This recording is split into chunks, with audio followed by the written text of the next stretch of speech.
Hello viewers, Super GT here. This is a guide for all 25 of the 5,000 influence boards in Forza Horizon 4. So these are actually fairly tricky to get, and there's a couple of tips which I'm going to give you which should help you.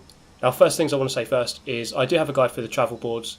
That's in the description. I also have maps in the description for the 1K and the 3K boards. So they are fairly easy to get. Now, they don't really require any jumps or anything. You just have to find them. So I don't have guides for them, but I do have maps which you can use. Again, they're in the description. But as for this, the 5K boards, there's 25 of them, 5,000 influence each, and they're fairly tricky to get in the most part. So the main tip I'd give is using rewind. Definitely turn that on. So for a lot of these, you're going to be going over jumps. So you go over the jump, you get it wrong, presumably, first time, and you just press the rewind button and do it again. So this is how you change that in case you didn't know. So just go to your menu, and then the car choice is also fairly important. I've gone for a all-wheel drive swapped Zonda, so something very fast. It's in X class, so speed is quite important in a lot of these, and four-wheel drive might help, or it does help with the off-road. So the first one here, we're going to go to the north of the map. It's actually very, very far away from the road, so it's quite hard to find. So on the map, you're looking for this sort of darker tarmac, not even tarmac, just gravel, and you're going to follow it all the way along, all the way up, and there it is. So you're just going to drive into that. So that's the first one of 25, so 25 in total. Next one in Mortimer Gardens, so which is here, and it's perched upon this plinth, and the route we're going to take is from where the arrow is, and there's a nice big tidy ramp situated there for you. And well, here's where the rewind works. You see here, just going over way too quickly. Rewind a couple of times, and this time we can go a little bit slower and see how that works out. So going about 80 miles an hour off the ramp, and job done. So easy peasy. This one in the middle of the lake, or not quite the middle, but towards the middle, I suppose. You see it on the island there. So you're going to go around here. So this one might be a bit easier in winter, but you can definitely get this in all the seasons, so it's not too difficult. So you're just going to go around to these small little islands here, drive across, and job done. So that was not too difficult really, just have to drive across the island. Next one is on another island, not too far away, so you're going to teleport to where my arrow is there. So you might want to pause the video if I'm going a little bit too fast, so just pause the video exactly where I am, and you can see exactly the steps I'm taking. So drive across to this island, and then this one is situated on this little pier, at the end of this pier. So there we go, job done. That's number 4, 21 remaining. So the next one is in the express train yard. So on the top of this tank here, and we're going to use that big pile of whatever it is, gravel, dirt, I don't know. We're going to use that to jump from. So you can see there the route I'm going to take, just along this fence line, and then I'm going to aim for it. Obviously you can see it, it's actually quite easy, that one. You can actually see it as you're jumping. So it's number 5 done. Next up, we're going to go across all the way to Edinburgh, onto the other side of Edinburgh. So this one's actually on a train track, so you want to teleport, or fast travel to where I am here on the map. And once you get there, you're going to just find the railway. So this is where you can actually get onto the railway if you avoid that wall that's in the way. So drive around that, and then head sort of north or northwest, drive along, and then eventually you'll find it. I'm going to slam my very expensive supercar into it. So next one, also on the railway track. It looks a bit misleading, but it's actually inside the tunnel, which you can just see the 2 entrances of. So we're going to just fast travel just below where it says Arthur's Seat. So I'm going to go from there. So when I'm back in the game, so we're just going to find the railway, pretty much as we did for the last one. Alternatively, you just turn around and just drive down the entire railway, and you'll get to this point, into the tunnel. There it is. Easy stuff, really. So next up, this one's difficult. This one took me a long time, probably the longest. So it's up on these planks of wood in this trailer. So this is the point that I am going to jump from. So I'm going to go south of the runway, across the grass, and then take a very big jump. So this one, it took me about 10 minutes, I'll be honest, and I worked out the speed that I needed to go. It's about 128 miles an hour, which sounds very specific. I don't really focus too much on the speed. You do need to go fairly close to that, but also you need to focus on your trajectory as well. So you see here my first attempt, it's actually not too far away. So you just need to kind of go up as straight as you can. It can be quite difficult because of the grass. You see there, just a little bit over. So I went over and slightly to the left, so I can readjust and just turn to the right there, and just take off the throttle, and I just about get it. So sometimes you might just get impaled on those spikes and get killed. Sometimes you might just bounce across and get it. So that one just takes a bit of trial and error. So the next one up, we're going to head slightly to the west, so just north of Moorhead Wind Farm. This one's quite a little quirky one. So it's next to this house, or behind this house, and it's in this little gap here. Now this car is too big, so you can try it, but you won't get it. You can see I can't really do it. So I'm going to go into my car selection. You want a very small car, PLP 50 or BMW Isetta. I come back with a Vault-Tec Isetta, and this thing is narrow enough to fit into the gap, as long as you avoid the brick wall, obviously. And there we go, job done. That's number 9 of 25. Let's go for number 10. So I'm back into the Zonda, and we are going to head just slightly south now, so southeast of the wind farm. So this is where we are. So this one is fairly awkwardly perched on the side of this roof, and the only ramp I could find is by going to the south and driving directly north, as you can see here where my arrow is. So we're looking for those. You see the 3 trees to the left of the building. So I'm aiming pretty much for the one on the right. That's kind of what you're looking for. And, well, okay, a little bit too far to the right. And again, this just takes a lot of trial and error. You're not going to get it first time unless you're an absolute pro. So we're going to drive a little bit to the left this time. See if that helps us out at all. Not quite. So again, try again. And let's see how that goes. I actually got it, and I panicked, so I pressed rewind. But once you get it, you get it. So it does look like the sign is intact, but I did get it, so it does count. So if you do get it and rewind, don't worry, you have actually got it.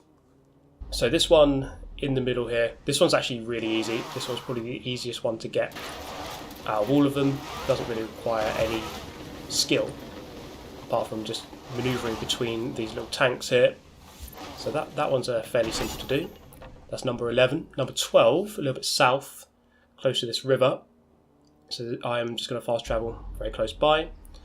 And this is where I did the little introduction to the video. So it's on this little garage roof. So I'm going to drive beyond it and drive off this little ramp there in a way, makeshift ramp. So you see there, not driving from too far away. Just beyond this tree and then down the hill, and you should just be able to jump across.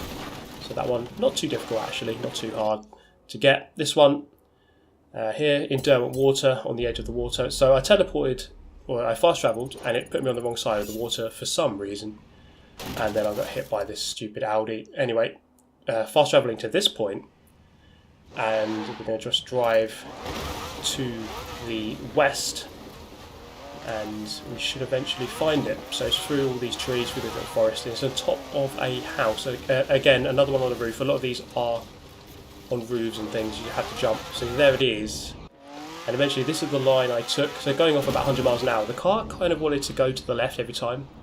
So I aimed slightly to the right, again about 100 miles an hour. And it kind of slid up to the left. I don't know why it does that, but it did. And there we go. Number 13 done. So this one in Ambleside, this one's really tricky. It's up on this roof, and it was quite tricky to find a jump. So I'm going to go across from here, across a river, across a road, and then up this grass bank, and then that is the way to go. You're aiming for the 2 trees. So from this position down here, you can see the 2 trees. You're aiming between them. You can see they're a little bit closer, and I did a weird Tony Hawk grind across the top of the house, which was pretty epic. and I should really get some extra points for that. Anyway, this one's fairly simple. You might have got this one already. Kingfisher Cottage. It's actually just inside this shed outside the front of the house. So just smash that and you've got it. So that's number 15. Fairly simple, that one. And I actually found that one quite early in the game. Next up, down the south end of the map now, so a little bit to the west of Broadway. So we're going to go for the road here and then head pretty much directly south. This one isn't too difficult to get, it's just difficult to find. So it's down here through these trees and past this rock gate, and there we go. So that one's fairly easy. Next one is in Broadway this time, so just going to fast travel next to it, and it's actually quite an easy one to get. It's just on beside the road inside these greenhouses. So there it is, fairly simple, just smash into that. Job done. That was really dramatic, the way that everything fell apart there. But job done. Next one, a little bit to the east this time of Broadway, and it's quite far south of the map. So I'm going to fast travel to that point and then just drive south from there. You can alternatively just follow the edge of the river, but it's quicker to drive on land. And eventually, again, you'll find the edge of the map, or you'll find the edge of this tree, and it's just in front of you. There it is. So many ways to get to that one, but that's where it is, perched within the water. So only 7 left to go. This one a little bit further north, where we just were. It's on this roof, and you're going to use this ramp that my front wheels are on. That's what you're going to jump off, and that's where I'm going to jump from, or that's where my run-up is going to begin from. And it's actually a fairly difficult one to get, because that ramp doesn't really give you much air. So I'm going to go from here, beyond the road this time, a little bit more of a run-up, and then just about getting it. So the car kind of doing a weird little jump, double jump in a way, like Crash Bandicoot.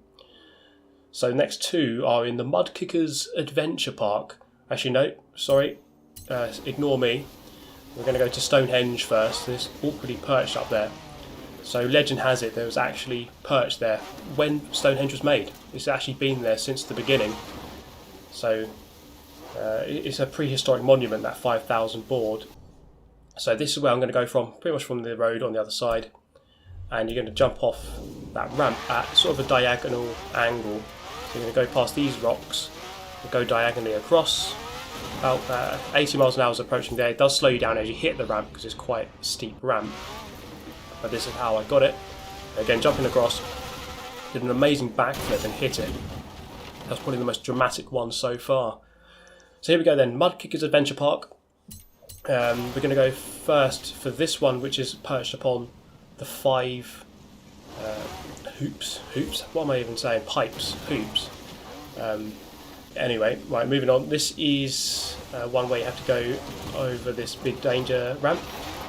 And the angle, or the run-up, is as follows, where you can see the arrow. So I'm going to drive towards the east, and it looks something like this. So I'm going to build up the speed. It's quite difficult because of the terrain.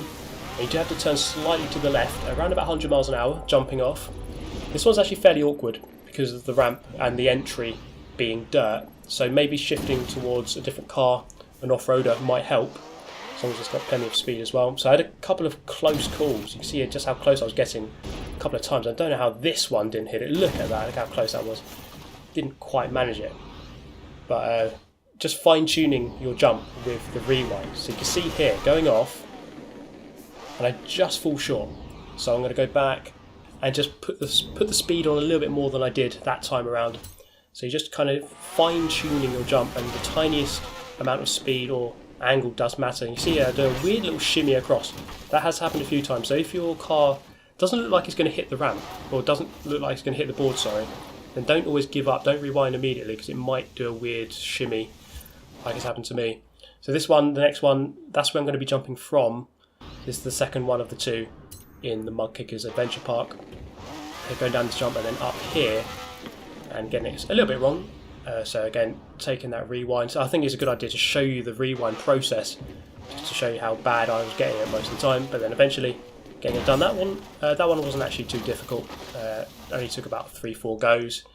So the last 3 are by the beach, on the far eastern side, and the first of the three is the one most northern, and it's within this little shed complex, or cabin complex, I don't even know what you want to call it, but here we are. So it's on top of this container here. So what we're going to do here is jump down onto the beach and then sort of use the sand dune as a ramp.